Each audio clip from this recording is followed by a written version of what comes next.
श्री कबीर निर्णय मंदिर बुरहानपुर काफ़ी बड़ा नाम है कबीर पंथ में। वहाँ एक संत हैं, बिल्कुल नवेले संत हैं, तकरीबन 3-4 वर्षों से वहाँ उनका नाम अभिषेक रहा है।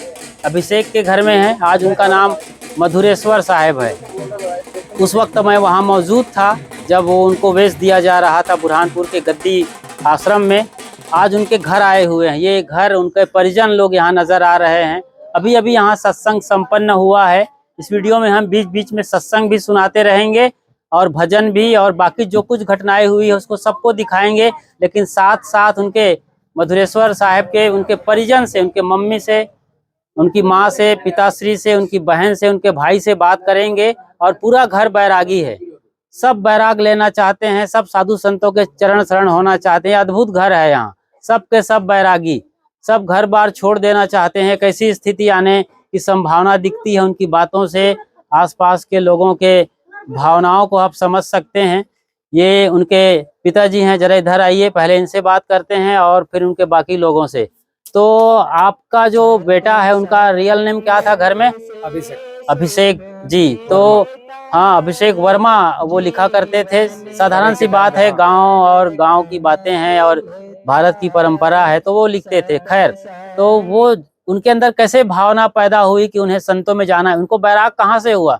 संतों से मेल मुलाकात कहाँ से हो गई? कहाँ से हो गई? बुरहानपुर से। बुरहानपुर कैसे चले गए? अकेले तो जा नहीं सकते, यहाँ से 200 किलोमीटर दूर है। नहीं, मैं जाता था ना। अच्छा, आपके साथ वो जाया करते थे, तो आपके साथ जाते जाते 20-25 साल से जुड़े हैं ना साहब। अच्छा, तो वहाँ फिर पढ़ने के बाद वहाँ हाँ, गए, हाँ, कुछ दिन रुके और बैराग हो गया जी।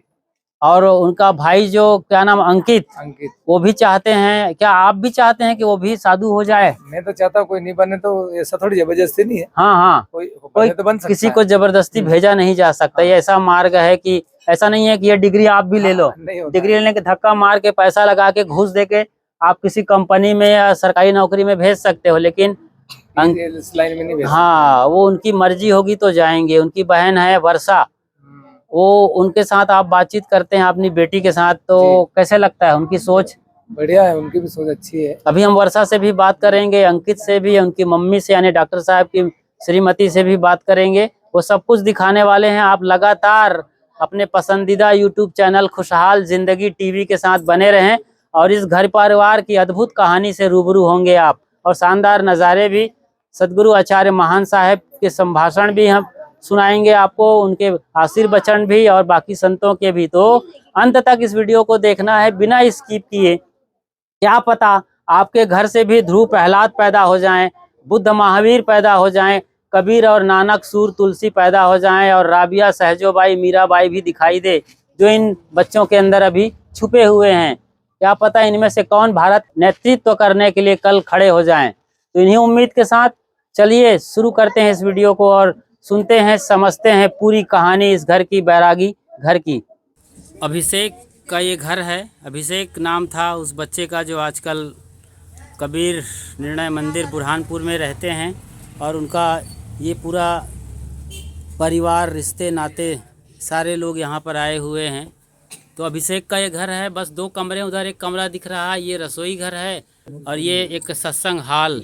यहीं पर अभी साहेब जी आए थे, पूज्य आचार्य महान साहेब जी, और ये उनके खास परिजन लोग हैं। उनकी दादी हैं। दादी जी, क्या नाम है आपका? सोरम भाई जी, जोर से बोलो। सोरम भाई। सोरम बाई हैं, वाह, बहुत सुंदर नाम है। लेकिन आपके लिए सुना है कि जब वो गए थे अभिषेक, आज मधुरेश्वर नाम है उनका, तो आपको बड़ी पीड़ा हुई थी, रो रही थी। आज कैसे लग रहा है? तब और आज में क्या फ़र्क है? कितने साल हो गए बताओ? ये उसकी बहन है। क्या नाम आपका? वर्षा। वर्षा। हाँ दादी, बताओ आज कैसे लग रहा है उनको देखकर, सुनकर? आज वो भजन गा रहे थे। अच्छा लगे। अच्छा, और क्या सोच रही थी उसके बारे में? क्या नहीं सोचे? कुछ नहीं सोच रही थी, बस संतों के सत्संग में मगन थी। हाँ। बाकी उनके कई यहाँ लड़के बोल रहे थे कि उनके साथ हम क्रिकेट खेलते थे, और आज और एक बार मौका मिला था उनको देख कर, कैसा लगा, फिर से क्रिकेट खेलेंगे। ये उनके पिताजी हैं डॉक्टर मदन लाल जी। जी, कितने साल बाद मधुरेश्वर आए थे अपने गुरुदेव के साथ? 3-4 साल हो गए। 3-4 साल बाद आना हुआ था। ये तो छोटे थे जब से जाते हैं वहाँ पे। अच्छा, बराबर जाते रहे। जी आपसे बात करते हैं, लेकिन उसके पहले उसकी बहन से बात करते हैं। आपसे बड़े हैं कि वो छोटे हैं मधुरेश्वर? हमसे छोटे हैं लेकिन अभी वो बड़े हैं हमसे। अच्छा अच्छा। तो वो जब जाने लगे थे आज से 2.5-3 साल पहले निकले थे घर से, बता के गए थे कि ऐसे ही चले गए थे? नहीं, सभी को पता था घर पे। अच्छा, सबको पता हो गया था कि वो जा रहे हैं। तो पहली बार जब गए तो मम्मी, ये उनकी मम्मी है, क्या नाम है आपका? संगीता। संगीता देवी हैं। अरे उनके भाई हैं, छोटे भाई, इस घर के सबसे छोटे बच्चे। क्या नाम आपका? अंकित। अंकित। उनका क्या नाम था? अभिषेक। अभिषेक। तो आज कैसे लग रहा है? यहाँ वो आए थे काफ़ी दिनों बाद, एक भजन गाए, कैसे लगा? अच्छा लगा। अच्छा लगा मतलब? बढ़िया। बढ़िया लगा मतलब क्या? अच्छा और बढ़िया मतलब क्या हुआ? कैसी फीलिंग कैसी रही अंदर, क्या चल रहा था बताओ? अच्छी हो रही फीलिंग। अच्छी फीलिंग रही, कुल मिला के अच्छा ही रहा। अच्छा मतलब ये हुआ इसका कि जो लगा उसको बताया नहीं जा सकता। सभी लोग हंस रहे हैं। अच्छा को बताया, डिफाइन नहीं कर सकते, परिभाषित नहीं कर सकते हैं। बहुत बढ़िया। तो आपको आज जब गुरुदेव जी आए थे तो गुरुदेव जी से कुछ बातचीत हुई थोड़ी? कुछ बात क्या आज कुछ नहीं कर पाई ना बात? हाँ, कल से सत्संग है, वहाँ पे बात होगी। आपको क्या लगा जब पहली बार वो गए थे, घर छोड़े तो कैसा लग रहा था? बुरा नहीं लगा। हाँ, वो मतलब खुद अपने जीवन के लिए एकदम स्वतंत्र जीवन जीना चाहते थे, तो उनके लिए तो बहुत ही अच्छा और हमारे लिए भी गर्व की बात है। अच्छा। फिर बातें होती हैं उनसे? हाँ, बातें हो जाती है? बंदगी करते हैं। अच्छा, नहीं नहीं, कभी वहाँ आश्रम में रहते हैं बुरहानपुर, यहाँ से कितने किलोमीटर दूर है? लगभग 200 किलोमीटर दूर है। ये इंदौर जिले में आ रहा है और वो बुरहानपुर जिला है, एमपी के अंदर दोनों। हाँ, ये एमपी में। आप क्या लगते हैं उसके? मैं डॉक्टर का मामा जी लगता हूँ। डॉक्टर साहब के मामा हैं, उनके पिताश्री के मामा हैं। हाँ। जी, मामा जी आपके मामा हैं? नहीं, हम मामा जी ही बोलते हैं। अच्छा चलो, सबके मामा हैं। जैसे यहाँ के जो चीफ मिनिस्टर रहे हैं चौहान साहब, शिवराज सिंह, सबके मामा थे, ऐसे ये भी कबीर पंथियों के सबके मामा। बहुत बढ़िया, बहुत बढ़िया। आश्रम में भी मामा ही मामा बोलते हैं। या क्या बात है, सबका काम आना है आपको। तो बताओ दादी जी, हाँ, उसके लिए और क्या कहना चाहोगी? अच्छा बोल।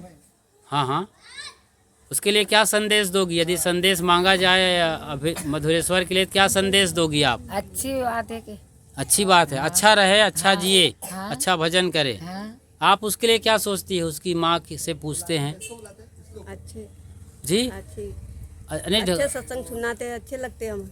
अच्छा लगता है। आपका बेटा है हाँ, और ये दूसरा बेटा भी है, ये चला जाएगा तो क्या होगा? कुछ नहीं होगा, कुछ नहीं होएगा। हम भी चले जाएंगे इनके साथ में। ऐसा तो लोग सोचते हैं कि एक दिया जलाने वाला बेटा चाहे वंश चलाने वाला, लंबा घर परिवार चलता रहे, जमीन जायदाद। कई कर तो ये साधु हो गए हैं? जमीन जायदाद सब झूठा झगड़ा है ये तो। झूठा झगड़ा है। देखो सुनो भाई, एक माँ है जो बोल रही है कि इस तरीके से अपने बेटे, एक बेटा तो जा चुका है, दूसरा बेटा भी जाने की संभावना है। हो सकता है ये सही भी हो जाए। और ये प्रिया नाम है आपका? वर्षा। वर्षा जी, वर्षा क्या सोचती है अपने बारे में? क्या सोचती है जब आपके भाई चले गए? हम भी जीवन का कल्याण करना चाहते हैं। कल्याण चाहती हो तो आप भी मतलब सोच समझ सकती हो कि कहीं हाँ, ऐसे ही त्याग फंसना मार्ग। नहीं है, हाँ, गृहस्थ में नहीं फंसना है, आगे खुद का आगे। जीवन कल्याण करना है। देखो आपकी पोती भी बोलती है कि गृहस्थी नहीं बनना है हमको। आप क्या कहोगी इनको, समझाओगी शादी वादी करने का? अबे ना कही रहे तो जाए। क्या बात है, क्या बात है, पूरा घर बैरागी घर आ गए ये पूरा। हाँ हाँ हाँ, मारा के बाद नहीं रुकेगा। जी जी।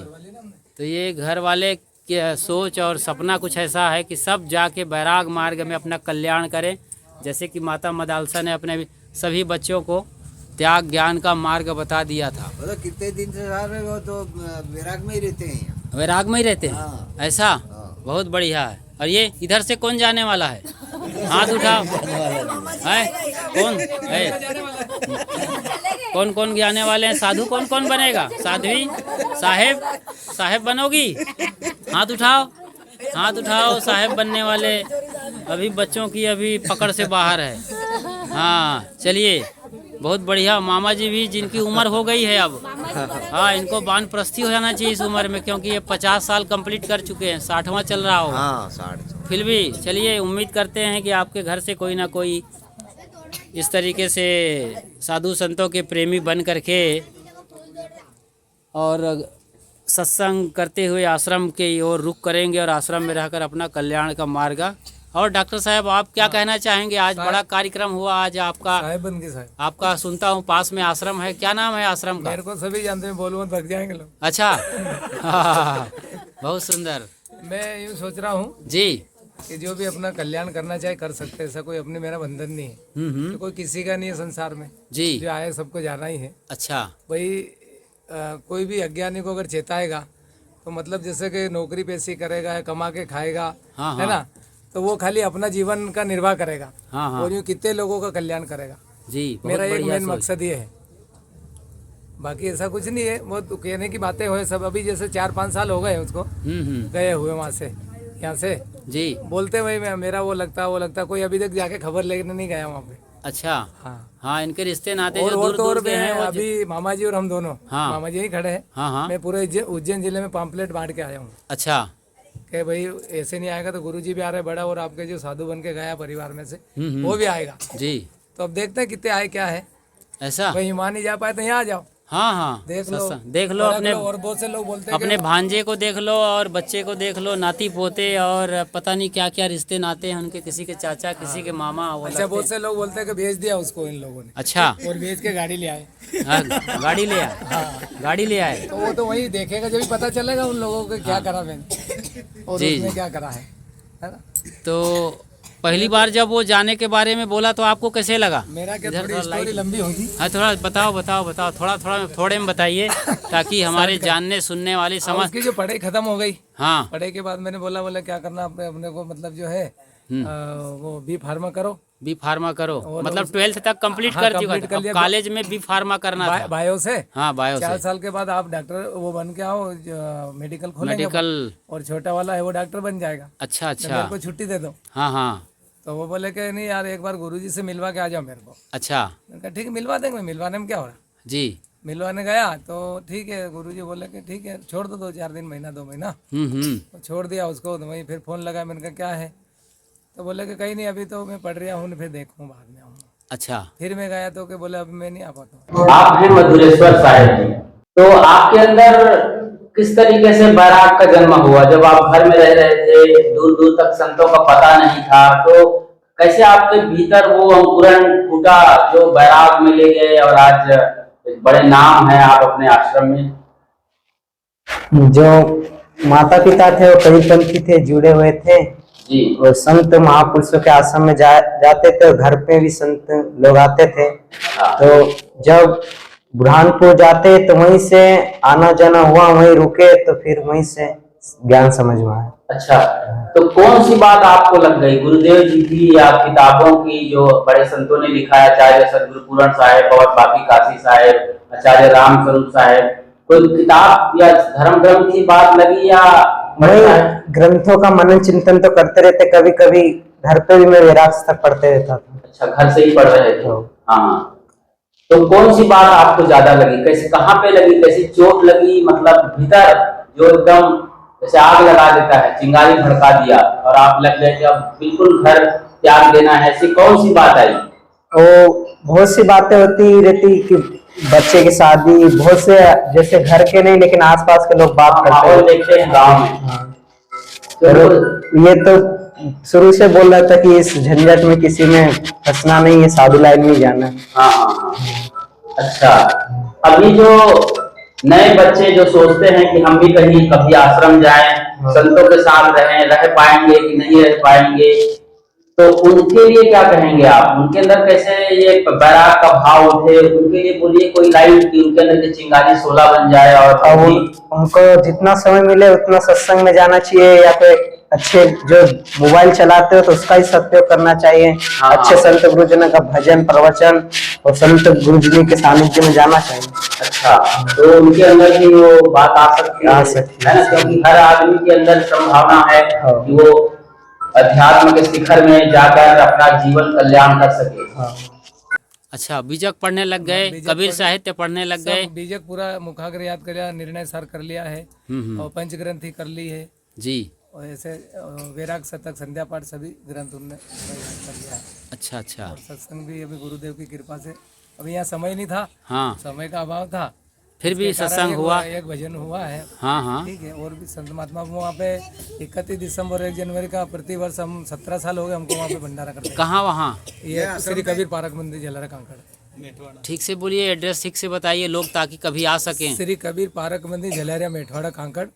ये इंदौर से कितनी दूर है? इंदौर से 35 किलोमीटर, बेटमा से? बेटमा से 8 किलोमीटर। अच्छा, इंदौर से बेटमा की दूरी लगभग 30 किलोमीटर है। हाँ, इधर बेटमा से भी 4 किलोमीटर हाँ हाँ। और घाटा बिलो से भी 4 किलोमीटर। अच्छा अच्छा, यहाँ पे आश्रम है जहाँ पर सफल साहब रहते हैं। जी।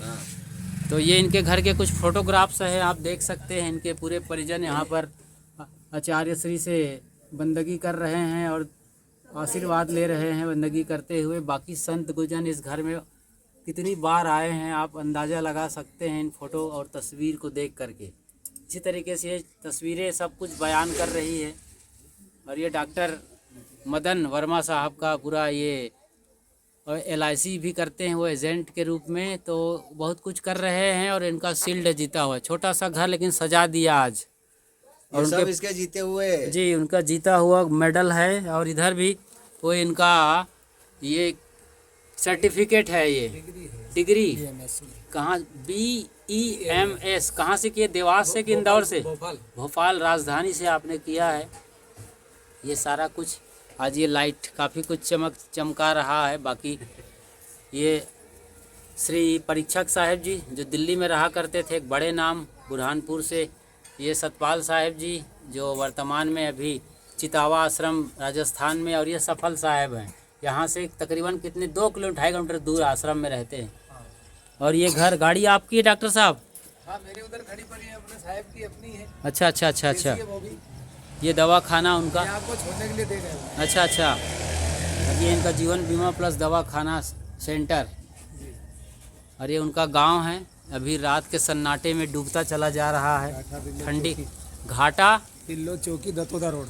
घाटा बिल्लोड घाटा बिल्लोद चौकी दतोदा रोड, धतोड़ा रोड। नाम अजीबो गरीब है जो इंदौर है। इंदौर के आसपास है। ये लगभग 40 किलोमीटर दूर। साथियों एक हो जाओ मेरे गुरुदेव आए हैं, मेरे सतगुरु। गाइए।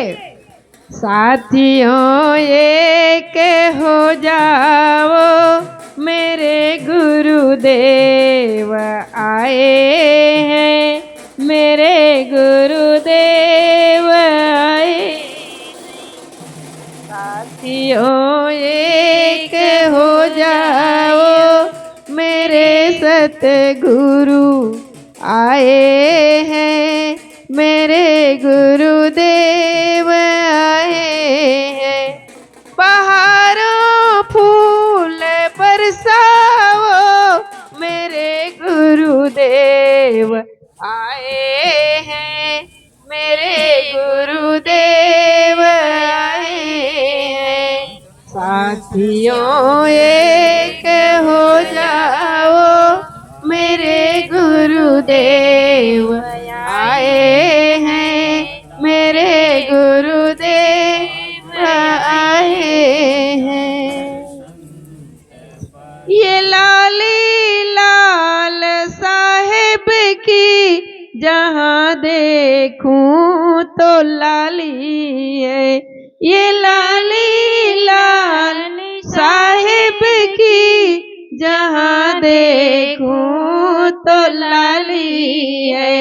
बहिनों मंगल गीत गाओ मेरे गुरुदेव आए हैं, मेरे सतगुरु जी आए हैं। साथियों एक हो जाओ मेरे गुरुदेव आए हैं, मेरे गुरुदेव आए हैं। मेरे गुरुदेव की महिमा कहाँ तक कह सके कोई। मेरे गुरुदेव की महिमा कहाँ तक कह सके सके कोई। बहिनों रागनी गावो मेरे गुरुदेव आए हैं, मेरे सतगुरु जी आए हैं। बहारों फूल बरसाओ मेरे गुरुदेव आए हैं, मेरे गुरुदेव आए हैं। बहारों फूल बरसाओ मेरे गुरुदेव आए हैं, मेरे गुरुदेव आए हैं। मेरे गुरुदेव की महिमा कहाँ तक कह सके कोई। मेरे गुरुदेव की महिमा कहाँ तक कह सके कोई। बहिनों मंगल गीत गावो मेरे गुरुदेव आए, मेरे सतगुरु जी आए हैं। दर्शन की बलिहारी तुमरे दरस से संकट कटत है, तुमरे रस से संकट कटत है। भरम मिटावत बारी गुरु जी तुमरे, भरम मिटावत बारी गुरु जी तुमरे। फूल के अंदर में विशेषता होती है। एक तो फूल के अंदर में खुशबू होती है और दूसरा है खिला हुआ होता है। तीसरा है फूल में चाहे किसी का भी फूल हो लेकिन उसमें गांठ नहीं होती। ऐसे ही संत गुरुजनों का जीवन होता है। जैसे फूल खुशबू देते हैं और खुशबू जब महकती है तो भंवरे को निमंत्रण देना नहीं पड़ता, वो अपने आप ही आते हैं। संत गुरुजनों के जीवन, महापुरुषों के जीवन फूल की तरह होता है। एक तो खुशबू देते हैं, दूर दूर तक उन महापुरुषों की, उन गुरुजनों की खुशबू जाती है, और दूसरा हमेशा जीवन खिला हुआ रहता है। देख लो, आपके पास में सब कुछ है। आपके पास में खाने के अच्छे व्यंजन भी है, पहनने के लिए अच्छे कपड़े भी है, आवास के लिए अच्छे मकान भी है, लेकिन आप दुखी क्यों? बाहरी सारी व्यवस्थाएं आपके पास में पर्याप्त है, लेकिन फिर भी आप दुखी है। और संत गुरुजनों के पास में कुछ भी नहीं, आपका ही दिया हुआ खाते हैं, आपका ही दिया हुआ पहनते हैं, आपके दिया हुआ से सब काम चलते हैं, लेकिन फिर भी फूल की तरह खिले रहते हैं। तो यहाँ है संत गुरुजनों के चरणों में स्वर्ग। देखो, रामायण में भी आया है। और महाराज गोस्वामी जी से भी किसी ने पूछा होगा, महाराज बैकुंठ कहाँ है? तो बिल्कुल इतना सुंदर उत्तर दिया है, तुलसी विधि बैकुंठ की, जो तो ही पूछो मोय, सत्संगति बैकुंठ ही हमें रति फर्क नहीं हुई। महापुरुषों का सत्संग बैकुंठ है। बैकुंठ का मतलब कुंठा कहते हैं दुख को, जहां किसी प्रकार की कुंठा न रह जाए उसको बैकुंठ कहते हैं। अभी आप कहां बैठे हैं? गुरुजी के चरणों में बैठे हैं, तो ये क्या है? बैकुंठ। कोई कुंठा है आपके अंदर में? कोई कुंठा नहीं है। आपका हृदय प्रसन्न है। क्यों? गुरुजी की खुशबू से। गुरुजी आ रहे हैं, गुरुजी आ रहे हैं, गुरुजी आ रहे हैं। तो आपका गुरुजी तो बहुत दूर थे, लेकिन गुरुजी की खुशबू पहले पहुंच गई ना। तो गुरुजनों के अंदर में खुशबू होती है, और जैसे फूल के अंदर में गांठ नहीं होती, वैसे गुरुजनों के अंदर में कोई गांठ नहीं होती। न गांठ होती है, न आंट होती है। गांठ दुख देती है। कहा भी है सदगुरु कबीर साहब ने कि साधु आवत देख के मन में राखे आंट, और ताई कारण चीटा भया बीच में पड़ गई गांठ। जो यहाँ अगर आंट रखेगा तो जब आंट रखेगा तो फिर किस खाने में जाएगा जी, उधर का ही तो संस्कार बना रहा है। इसलिए गुरुजनों का जीवन बिल्कुल बिल्कुल निर्मल होता है, पवित्र होता है। जैसे सरोवर के किनारे आप जाते हो तो जैसे सरोवर के किनारे जाते शीतलता मिलती है। ग्रीष्म ऋतु में तपता हुआ व्यक्ति अगर किसी छाया में जाता पेड़ के तो शीतल छाया मिलती है। और गुरुजनों के संसार में दुखी, संसार का दुखी जीव अगर कोई गुरुजनों के पास में आते हैं तो वहां से जीवन में सच्ची शांति मिलती है।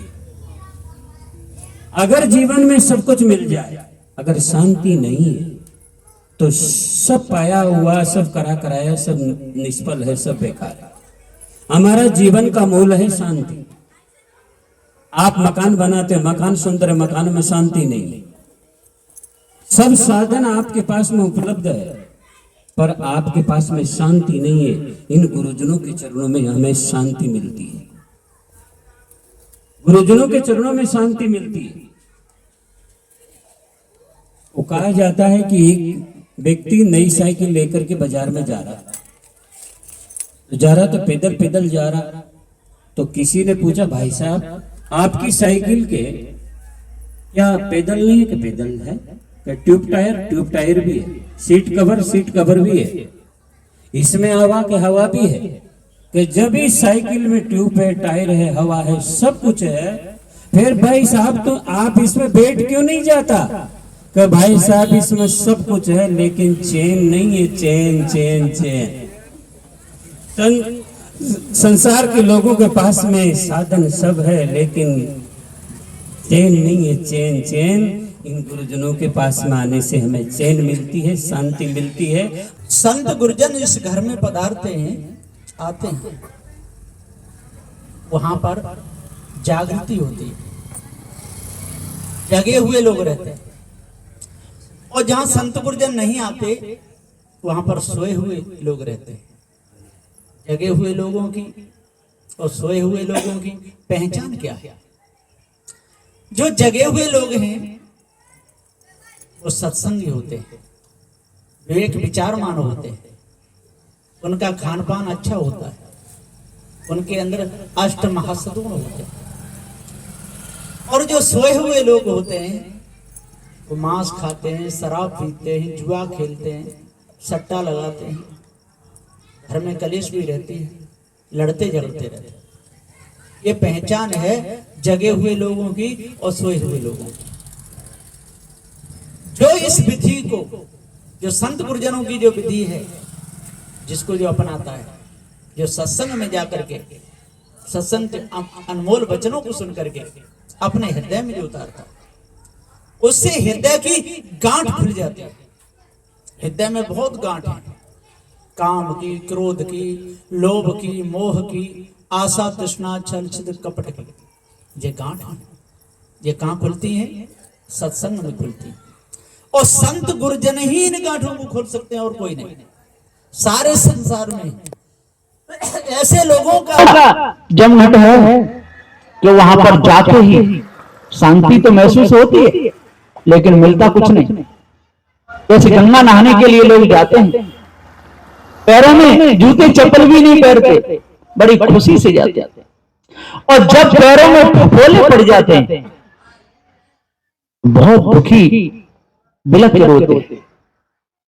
इसी प्रकार से उत्तराखंड में जाते हैं, तपस्या करने के लिए बैठते हैं, किसी देव की प्राप्ति होगी, और जब उनके पैर चिपक जाते हैं, जब हटते नहीं, तो बहुत बुरी तरह रोते हैं।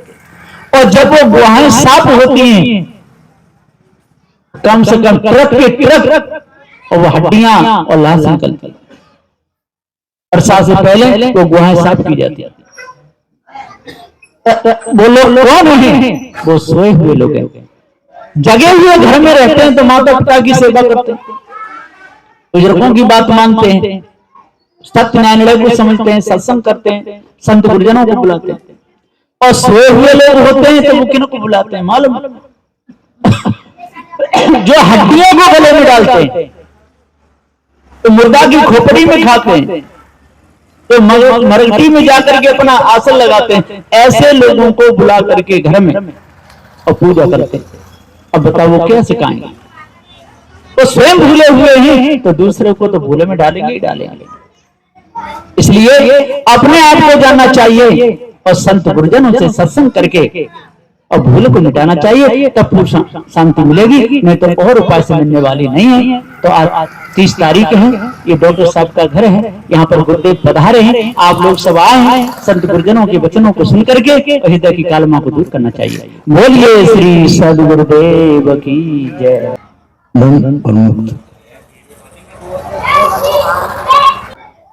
विषयानुराग बंधन देने वाला है, विषयों से मुक्ति बंधन से छुड़ाने वाली है। संसार पूरा पंच विषयात्मक है, जिस पर रूप रसगंध पंच विषयों की आसक्ति हमको बंधन उपस्थित करती है। और संत गुरुजन ये कहते हैं, उपदेश देते हैं कि विषयानुराग का त्याग किया जाए, विषयों से पंच विषयासक्ति से रहित हुआ जाए, शांति प्राप्त होगी, बंधन से मुक्त हो जाएगा। इसके ये होगा कैसे? वैराग्य के द्वारा। बिना वैराग्य हम विषय विमुक्त नहीं हो सकते, विषय विरक्त नहीं हो सकते। तो इसलिए जो विषय विरक्त होने के लिए हमको वैराग्य की आवश्यकता है, त्याग की, वैराग्य की, बोध की, विचार की। संत जन वही उपदेश देते हैं, तो वो सबके अनुकूल नहीं पड़ता है। जैसे कड़वी दवाई सबको अच्छी पसंद नहीं आती, इसी प्रकार से ये त्याग, वैराग, बोध, विचार भी सबको पसंद नहीं आता। तो जो जन इस कड़वी दवा को ग्रहण करेंगे, बंधन से मुक्त होकर के स्वतंत्र हो जाएंगे। ये स्वतंत्रता, स्वाधीनता ही मानव जीवन का परम धन है और प्राप्त करना चाहिए, ऐसा संत गुरुजन कहते हैं। बोलिए श्री सद्गुरुदेव की। नमो आदि पार प्रकाशी कबीरम, नमो शांत संत परम शांति धीरम, नमो विदाता सकल मुक्त की संग, नमो मुक्त जीवन पारक पदधीशम, गुरु कबीर की शरण नमो, प्रगटाय सतपंथ, मुक्ति प्रदाता सद्गुरु धन्य पार की संत। सत्य संगत से सुख मिलता है, जीवन का कण कण खिलता है। सत्संगत से सुख मिलता, जीवन का कण कण खिलता है। सत्संगत से सुख मिलता है, जीवन का कण कण खिलता। मानो को जैसा संग मिले, कपड़े को जैसा रंग मिले, मानो को जैसा संग मिले, कपड़े को जैसा रंग मिले, वह उसी रंग में मिलता है। जीवन का कण कण खिलता है, वह उसी रंग में मिलता। जीवन का कण कण खिलता है, सत्संगत से मिलता है।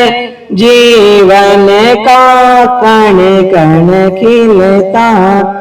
सत्संग से सद्ज्ञान मिले, सत्संगत से गुणवान बन, सत्संगत से सद्ज्ञान मिले, सत्संगत से गुणवान बने, पानी से पौधा फलता है, जीवन का कण कण खिलता है, पानी से पौधा फलता है, जीवन का कण कण खिलता, सत्संगत से सुख मिलता है, जी का कण कण खिलता, सत्संगत से सद्भाग्य जगे, सत्संगत से दुर्भाग्य टले, सत्संगत से सद्भाग्य जगे, सत्संगत से दुर्भाग्य टले, चाबी से ताला खुलता है, जीवन का कण कण खिलता है, चाबी से ताला खुलता है, जीवन का कण कण खिलता है, सत्संगत से सुख मिलता, जीवन का कण कण खिलता है, सत्संगत से सुख मिलता है, जीवन का कण कण खिलता। बोलिए श्री सद्गुरुदेव की जय।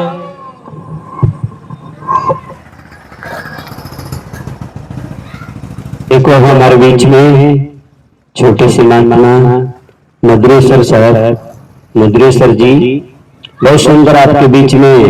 देखो गुरुजनों का जब सानिध्य मिलते हैं तो जीवन बदल जाता है।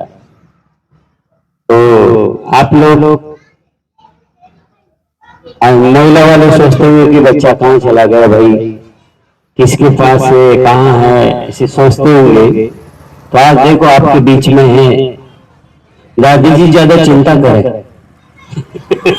क्योंकि मेरे सामने आई थी समस्या, इसलिए कह रहा हूं मैं। तो देखो माँ जी खुश है ना, गुरु जी के चरणों में देखो रोने से कहें खुश है कि नहीं? हाँ बढ़िया। आरती हो गुरु आरती हो, आरती गरीब निवा जैसा साहिब, आरती हो आरती दीन साहिब, आरती हो ज्ञान आधार विवेक की बात, ज्ञान आधार विवेक की आरती गरीब निवाज साहिब, आरती हो आरती दीन दया ले साहिब, आरती करो सतगुरु साहिब की, आरती करो सतगुरु साहिब की, जहाँ सब संत आज साहिब आरती हो, संत जहाँ सब संत समा जे साहिब, आरती हो आरती गरीब निवा जे साहिब, आरती हो आरती दी हाल साहिब, आरती हो दरस परस गुरु चरण शरण भर, दरस परस गुरु चरण शरण टूट गए जाल साहिब आरती ओ संत टूट गयो यम जाल साहिब आरती गरीब निवाज साहिब आरती ओ आरती दीन साहिब आरती साहिब कबीर संतन की कृपा से साहिब कबीर संतन की कृपा भया परख पर का साहिब आरती ओ संतो भया परख पर का से साहिब आरती हरि निवाज साहिब आरती आरती दयाल साहिब बंदगी साहिब। तो चलिए, बहुत धन्यवाद साधु, आज आप सबकी जय हो। और लोग सीखें इनके परिवार से कि किस तरीके से एक घर में से कई लोग साधु संतों के साथ जुड़कर बैरागी जीवन जीना चाहते हैं और अपना कल्याण करना चाहते हैं।